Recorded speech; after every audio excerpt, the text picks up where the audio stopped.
بسم الله الرحمن الرحیم.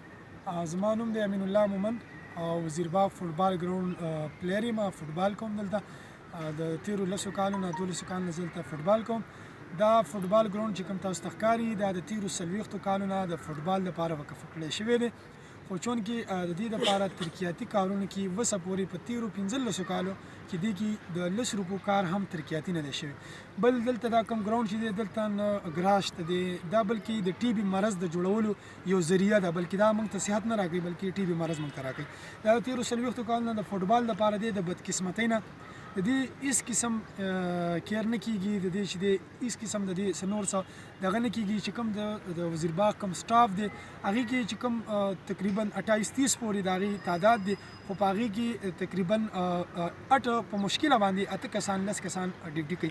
لکه موږ دا خبره ما اورېدلې ده که نه چې دا چې کوم 30 سټاف دی دا افسرانو ځان سره 2-3 کسان کورونو ته بوتلي چا سره کور کې کار کوي، کله کوم ځای کار کوي، دغه شان خبره زه تاسو دا ویلی شم باقاعده ښه ثبوت سره ما سره شته دی چې دا په دې کې چې کوم ټاون انتظامیه ده، په دې کې چې نور زموږ ایم پی ایز MNAs دي هغې په دې کې انوالو دي چې د دې ځای هغه سټاف د هغې سره هلته کار کوي. بیسیکلی د ګراوند چې کوم سټاف دی هلته دی د دې ګراوند خو بالکل د سره شته نه دی، دې لپاره خو بالکل چېرته که چېرته یو ایم پی ای MNA راشي یا دلته چې دی یو جلسه کېږي بیا راځي، خو که چېرته دلته فوټبال ټورنمنټ تاسو مطالبات سری چې دا ګراوند ډیولپ شي، سکیورټي پرووایډ تاسو ته دلته؟ بالکل زمونږ مطالبه دا ده چې موږ دلته سپورټ دپاره راځو، د جنګ دپاره نه راځو.